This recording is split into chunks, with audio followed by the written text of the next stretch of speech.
Right గా bulletin details చూస్తే YSR Congress party అధినేత మాజీ ముఖ్యమంత్రి వైఎస్ జగన్ కు భద్రతా వైఫల్యంపై ఆ పార్టీ నేతలు ఆందోళన వ్యక్తం చేస్తున్నారు. ఈ విషయంపై గవర్నర్ ను కలిసి ఫిర్యాదు చేసేందుకు సిద్ధమయ్యారు. ఇక ఇవాళ ఉదయం 11 గంటలకు గవర్నర్ నజీర్ ను కలవనుంది వైసీపీ నేతల బృందం. జగన్ కు భద్రత కల్పించే విషయంలో ప్రభుత్వం నిర్లక్ష్యంగా వ్యవహరించిందని గవర్నర్ దృష్టికి తీసుకెళ్లనున్నారు. వైసీపీ బృందంలో ఎమ్మెల్సీ బొత్స సత్యనారాయణ, మాజీ మంత్రులు వెల్లంపల్లి, మేరుగా నాగార్జున, అంబటి రాంబాబు, లేలా అప్పిరెడ్డి ఉన్నారు.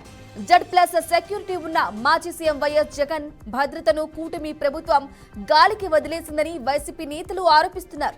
నిన్న గుంటూరు మిర్చి యార్డుకు జగన్ వెళ్లిన సందర్భంగా జనం పెద్ద సంఖ్యలో తరలి వచ్చారని, తొక్కిస్లాట జరిగే ప్రమాదం ఉన్నా పోలీసులు స్పందించలేదని ఆరోపిస్తున్నారు.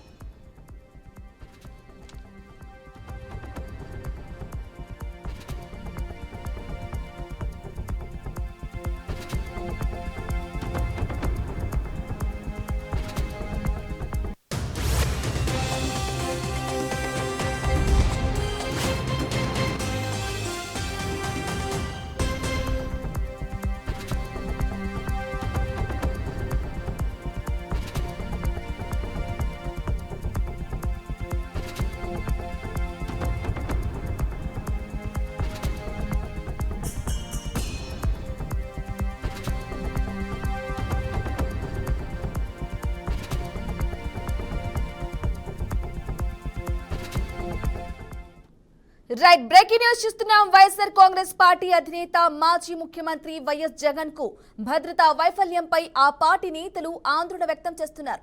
ఈ విషయంపై గవర్నర్ ను కలిసి ఫిర్యాదు చేసేందుకు సిద్ధమయ్యారు. ఇక ఇవాళ ఉదయం 11 గంటలకు గవర్నర్ నజీర్ ను కలవనుంది వైసీపీ నేతల బృందం. జగన్ కు భద్రత కల్పించే విషయంలో ప్రభుత్వం నిర్లక్ష్యంగా వ్యవహరించిందని గవర్నర్ దృష్టికి తీసుకెళ్లనున్నారు.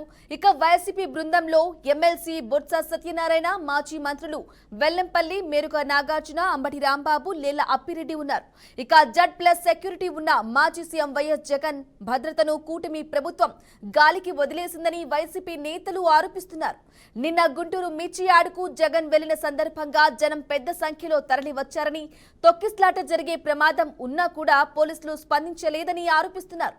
ఇదే విషయానికి సంబంధించి పూర్తి సమాచారం అందించడానికి మా బ్యూరో చీఫ్ సాంబశివరావు అందిస్తారు. సాంబశివరావు, గతంగా చూసుకోవచ్చు, వైసీపీ అధినేత జగన్మోహన్ రెడ్డి నిన్న మిర్చి యార్డుకు వచ్చారు. మిర్చి యార్డుకు వచ్చినప్పుడు అక్కడ ఏమాత్రం కూడా శాంతి భద్రతలు కల్పించలేదని చెప్పేసి ఈ రోజు గవర్నర్ వైసీపీ నేతలు కలవనున్నారు. అయితే ముఖ్యంగా చూసుకోవచ్చు, అయితే ప్రస్తుతం ఉన్నటువంటి పరిస్థితుల్లో వైసీపీ అధినేత అంతా కూడా ఎవరు కనీసం ఎక్కడ న్యాయబద్ధంగా ఉండట్లేదని చెప్పేసి చెప్తున్నటువంటి పరిస్థితి అయితే ఉంది. అయితే ఈ నేపథ్యంలో ప్రస్తుతం ఈ వైసీపీ నేతలు గవర్నర్ కలిసి ఫిర్యాదు చేయనున్నారు. ఎక్కడ కూడా ఈ చట్టపరంగా కూడా టీడీపీ వెళ్ళట్లేదు, పూర్తి స్థాయిలో కూడా న్యాయం చేస్తా ఉంది అని చెప్పి చెప్తా ఉన్నారు. మొత్తంగా ఈ నిన్న వైసీపీ అధినేత జగన్మోహన్ రెడ్డి మిర్చి యార్డుకు వచ్చినా కూడా కనీసం ఎక్కడ కూడా శాంతి భద్రతలు కూడా కల్పించలేదు పోలీసులు అని చెప్పి చెప్తా ఉన్నారు. ఎందుకంటే భారీ ఎత్తున ప్రజలు తరలి వచ్చడం, అదేవిధంగా ఈ వైసీపీ నేతలపై అక్రమ కేసులు పెడుతున్నారు.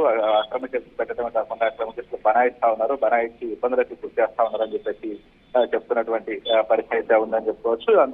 అందులో భాగంగానే ఇప్పుడు గవర్నర్ కలిసి గవర్నర్కి పూర్తిగా కూడా తెలియజేయడానికి అయితే వైసీపీ నేతలు అయితే సిద్ధం అవుతున్నటువంటి పరిస్థితి ఉంది. అయితే వైసీపీ నేతలు కలిసి జగన్మోహన్ రెడ్డికి సంబంధించిన అంశం కావచ్చు, రాష్ట్రంలో జరుగుతున్నటువంటి శాంతి భద్రతల అంశం కావచ్చు, కీలకంగా చర్చించే అవకాశం అయితే కనపడతా ఉంది. అయితే గవర్నర్ కలిసి ఇప్పుడు ప్రస్తుతం ఉన్నటువంటి లా అండ్ ఆర్డర్ ఇష్యూలో కొంత చేసుకోవాలి, ప్రస్తుత పరిస్థితులు ఏమి బాగోలేవు కాబట్టి గవర్నర్ జోక్యం చేసుకొని పూర్తి స్థాయిలో కూడా న్యాయబద్ధంగా ముందుకెళ్లాలని చెప్పేసి కూడా గవర్నర్ కలిసి వైసీపీ నేతలు ఈరోజు ఫిర్యాదు చేసే అవకాశం అయితే కనబడుతోంది. మరి కొద్దిసేపట్లోనే గవర్నర్ కలిసి వైసీపీలో ఉన్నటువంటి కీలక నేతలందరూ కూడా గవర్నర్ కలిసి ఈ రాష్ట్రంలో జరుగుతున్నటువంటి శాంతి భద్రతలు కావచ్చు, అక్రమంగా పెడుతున్నటువంటి కేసులకు సంబంధించి పూర్తి స్థాయిలో కూడా గవర్నర్ అయితే ఫిర్యాదు చేసే అవకాశం అయితే కనబడతా ఉంది.